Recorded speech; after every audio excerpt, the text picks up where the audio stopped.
আজি তেখেতৰ এপিয়াৰেঞ্চৰ কাৰণে আছিলে আচলতে তেওঁ চামন পোৱা নাছিলে ফৰ্মেল কোনো চামন পোৱা নাছিলে লাষ্ট ডেট তো চামন নোপোৱাৰ পিছতো তেখেতে আজি কোৰ্টত এপিয়াৰ কৰিছে যিহেতু তেওঁ গম পাইছে যে তেওঁৰ এগেইনষ্ট এটা চাৰ্জশ্বিট ফাইল কৰিছে তো সেইকাৰণে তেওঁ আজি কোৰ্টত এপিয়াৰ কৰিছে তেওঁ মানে অনাৰেবল আদালতে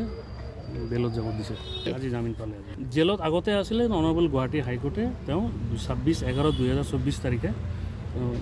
বেলটো মঞ্জুৰ কৰিছিলে হয় 29/25 নেক্সট আৰু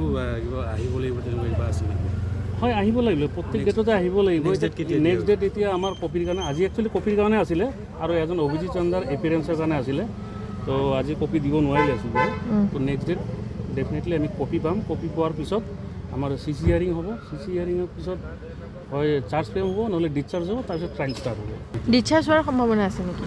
চাব লাগিব ডকুমেণ্টছ নোচোৱাকৈ ক'ব নোৱাৰিম আমি এতিয়া কি কপি দিয়ে আমাক কেনেকুৱা দিয়ে কপিখিনি আমি ইনস্পেকশ্যন কৰি চাই মেলি লৈ আমি গম পাম যে কি হ'ব নোচোৱাকৈ ডকুমেণ্টছ নোচোৱাকৈ আমি ক'ব নোৱাৰিম নেক্সট ডেট আমাক কপি দিব